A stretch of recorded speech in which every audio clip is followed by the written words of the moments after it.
ఈరోజు నేను కొబ్బరి దొండకాయ పచ్చడి ముక్కలు చేయబోతున్నానండి.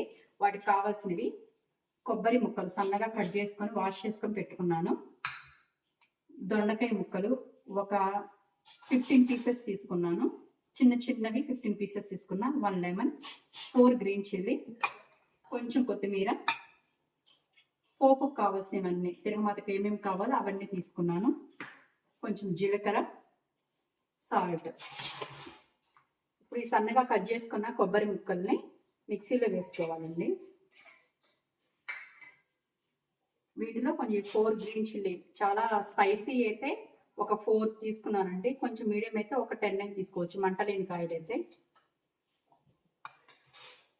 వీటిలో కొంచెం 1 స్పూన్ సాల్ట్, 1.5 స్పూన్ సాల్ట్, జీలకర్ర ఒక 2 స్పూన్స్, జీలకర్ర కొంచెం ఎక్కువ వేసుకోవాలి. వీటిని కొంచెం కచ్చాపచ్చా మిక్సీ పట్టుకోవాలి. కొబ్బరి పేస్ట్ని ఒక బౌల్లోకి తీసుకోవాలి. చాలా బాగుంటుందండి కొబ్బరి దొండకాయల కాంబినేషన్.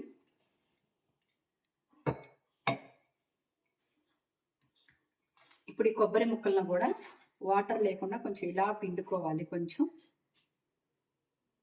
కొబ్బరి ముక్కల్ని ఇట్లా వాటర్ లేకుండా గట్టిగా ఇలా పిండుకొని వీటిలోకి యాడ్ చేసుకోవాలి. సారీ అండి, ఇవి దొండకాయ ముక్కల్ని గట్టిగా పిండుకొని వీటిలో యాడ్ చేసుకోవాలి.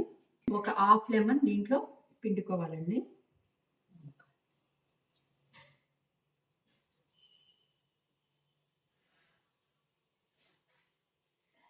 సూపర్గా మిక్స్ చేసుకోవాలండి. పోపు కావాల్సినవి తీసుకున్నానండి. ఇప్పుడు స్టవ్ ఆన్ చేసుకొని చిన్న కడాయి పెట్టుకున్నాను పోపు వేయడానికి. ఆయిల్ బాగా హీట్ ఎక్కిన తర్వాత ఈ పోపు గింజలన్నీ వాటిలో వేసుకోవాలి. పోపు బాగా వేగిందండి. చల్లారింది. కొంచెం చల్లారిన పోపుని వీటిలో వేసుకోవాలి. సూపర్గా ఇలా మిక్స్ చేసేసుకొని లాస్ట్లో కొంచెం కొత్తిమీర యాడ్ సన్నగా కట్ చేసుకున్న కొత్తిమీర అండి, దీన్ని కూడా యాడ్ చేసుకోవాలి.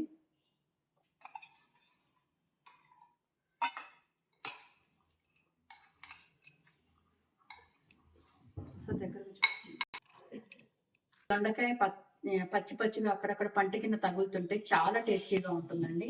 కొబ్బరి దొండకాయ పచ్చడి ముక్కలండి. పచ్చడి చాలా టేస్టీగా ఉంటుంది. నా వీడియో మీకు నచ్చితే కనుక ఒక లైక్, కామెంట్, సబ్స్క్రైబ్. కామెంట్ ఇవ్వడం మర్చిపోవద్దండి. ఫ్రెండ్స్, రిలేషన్స్ అందరూ ఒక కామెంట్ ఇవ్వండి.